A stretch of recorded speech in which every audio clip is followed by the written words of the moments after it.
Hey everybody, Brooks Van Norman here, and today I'm joined by one of my clients, David Saias from Zorus. David, thanks for joining me on this video interview today. Hey, thanks for inviting me, Brooks. So David has a great story. We've been working together only for a few months now, and David has seen positive ROI on his investment in our system, and we've got some great stuff to talk about in terms of what Zorus is up to and how you're progressing with working together. So I'm not going to steal your thunder. Let's get right to it, David. Maybe you can tell us a little bit about Zorus, your business, and who you guys help. Sure. So Zorus is a cybersecurity startup. We provide endpoint protection and employee monitoring, and we sell it strictly through the IT channel. Managed service providers in the IT channel. Okay. And we've been around for about 2.5 years right now. Okay. And you guys are focused predominantly in North America and the United States, right? Currently North America. We're planning to expand internationally, but currently in North America, yes. Okay. Okay, great. And you've been in the space for quite a while yourself. I've been in and out of the channel. I've been in technology for many years. I've had a couple of stints with a company called register.com and some other channel related businesses. But yeah, I've been in this business for a while. Constantly moving, constantly changing. Right on. Well, let's start from the beginning. It would be great to learn, what you were doing to generate leads and sales with your existing process before we started working together, and really what some of your frustrations were with the way that you were doing things before. Sure. So, we had various ways of creating leads for the business. A lot of work in trade shows and conferences, collecting names. We dabbled in outsourced appointment setting, and also sales reps just grinding through lists and scraping email addresses and phone numbers. So, it's really been time consuming, in some cases very expensive, with various levels of results. So it was really interesting that we came together on this as well. Mm-hmm. Mm-hmm.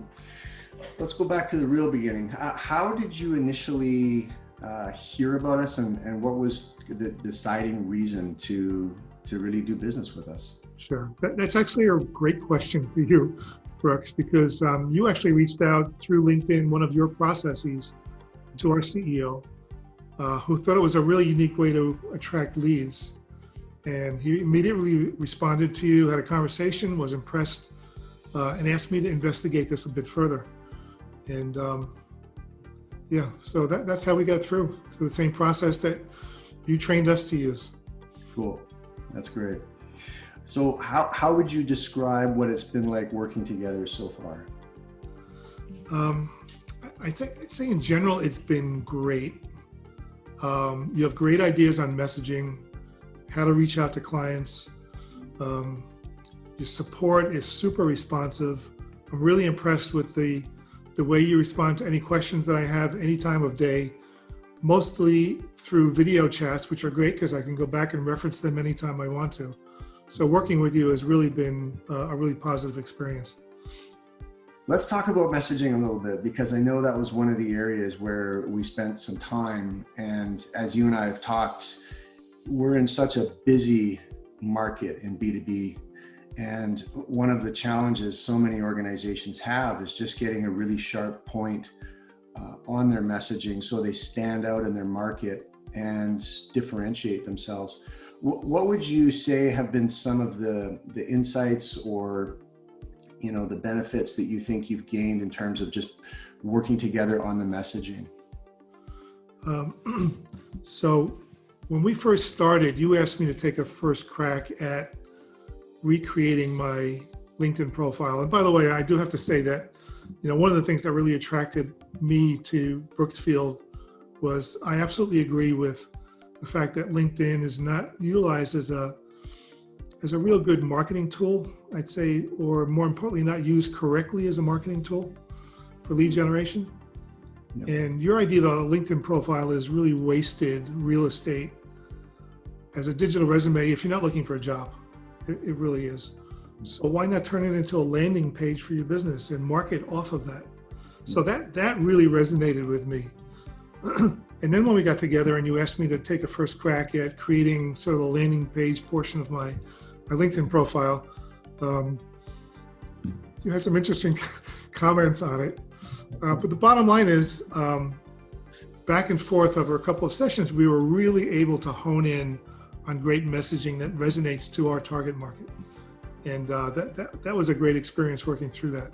In addition to that, the messaging that we do through LinkedIn emails and then follow-on email campaigns are really crisp and to the point.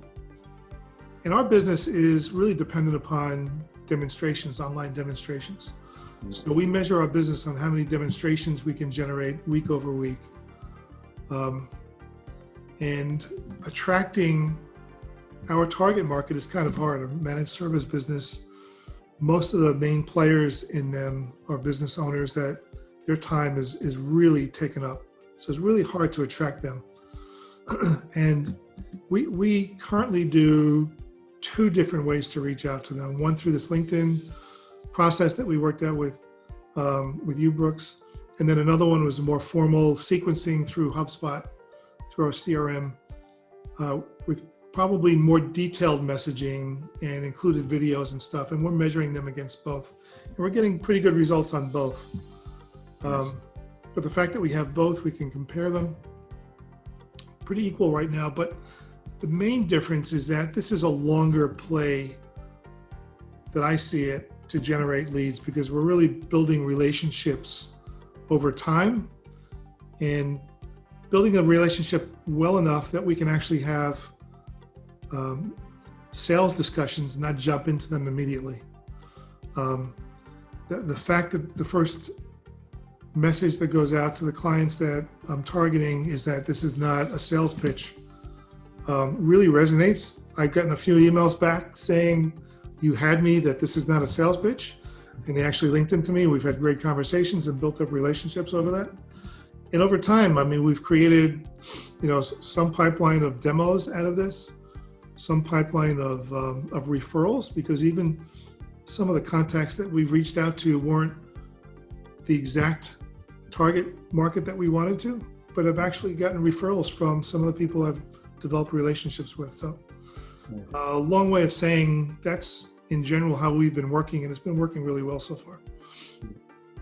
Yeah, and you've landed a customer out of the process as well, is that right? Landed a customer so far out of it, and we've landed quite a few demonstrations as well. Nice. We have a big one coming up the end of this week. Good. So we've got some positive ROI there. That's terrific. Yep. Yeah, that messaging is something that we've worked on a lot to really make sure that we're not connecting and pitching, which is what 80% of people using LinkedIn seem to be doing these days. Yep. And also not on the other end of the spectrum, which is disingenuously trying to add value where, hey, here's an article, or I'll like your post if you like my post. It's right. Really in the middle of aligning with human nature. And as you said, getting that profile optimized so that when people see your profile and when David shows up in their inbox, they realize that you understand them, you get their world, your messaging speaks to the outcome that they typically would want for their business. And all of those things influence the process. So that's really awesome the way you described that. Thank you for sharing that. Thanks. So why do you think somebody should take action using LinkedIn and direct outreach now instead of waiting? These are interesting times, and a lot of the business owners that I speak to are taking my calls or scheduling calls with me specifically because they're in the same situation. They're grinding it out during these uncertain times. And I had a call yesterday with somebody who was in a similar industry but wasn't fine-tuned to, they weren't an MSP, so they weren't the exact target market for us. But we talked about what he's doing for reach outs and what I'm doing, and he appreciated the fact that I was trying to grind it out and he wanted to have someone to talk it through with. And during the conversation, we created, I think, a pretty good relationship, and he actually gave me two really good leads. One which was an MSP that he uses for his business, and another MSP that he knows just from a friendship. So it's a tough time to market right now because people are so distracted. We happen to be in a business that is actually gaining because of what's going on right now. We have a product that helps provide security and employee monitoring from remote locations, like working from home. So that part of the business is, I guess the timing worked out with COVID, unfortunately, or fortunately for us, but we're one of the businesses, the types of industries that really haven't been negatively affected so far. Yeah. But it's, using different types of reach outs, and I think LinkedIn is something that's not utilized effectively enough. It's resonating, and it's resonating with 18 to 20% of the people that we're reaching out to because they are connecting in with me. And the next step is to actually get a conversation going. Let's talk briefly about those conversations. When you get on the phone with these prospects, how is the conversation? Do they reference your profile? I know you talked about the messaging, but how do you think the lead up to the conversation or the demo is different now than in the past or what you've done previously using LinkedIn? It's interesting because I'm not starting off a conversation trying to sell. I'm trying to create a relationship. And even, utilizing you is one of those ways of doing it because I say, look, we're in different times right now. We're trying different ways to reach out and create market share. And one way of doing that is going through a marketing campaign through LinkedIn. And I'd say many times that resonates with who I'm speaking to because typically they're business owners. And they come back and say, you know what, we've been trying and testing out different ways as well. We haven't had success, or we have had success with LinkedIn. So we start the conversation off that way. And then we talk about our businesses independently. And then if there's some synergy, then we can get into, hey, does it make sense at some point over the next couple of weeks to get your technology guys involved and provide a demonstration, or it may be a follow-up email that I do because it's not appropriate to bring up at that time. But the fact that I'm not trying to overtly sell on the first reach out, I think it's taken really well by the people that we actually connect with. So versus our other email campaigns that we have going on through our CRM, which is, we're trying to show value, but we are overtly trying to sell. And, the market that we're selling to, some of them want to be blasted directly and want to know about new technology right away, and some of them don't. I even had one of our partners posted on LinkedIn, 3 to 4 page paragraph posting, talking about the fact that he appreciates people who are marketing through LinkedIn, but if you're going to try and sell me through that first reach out to me, don't bother, because that's not what I'm into. If you want to create a relationship and maybe find out different areas of synergy, that's perfect. But don't try and sell me up front because I'm not going to respond to that.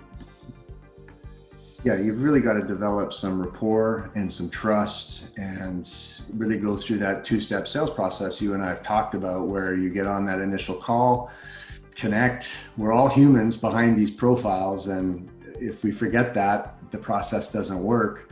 And also assess for suitability. And then if those things are in alignment, as you've said, move to the next call where we have that demo and see how we can create value with the platform. Exactly. Yep. What have you seen in terms of just efficiency and time savings using my system? I think using the sequencing for LinkedIn and then passing over to emails after that process is pretty easy because you let it go and it runs on its own.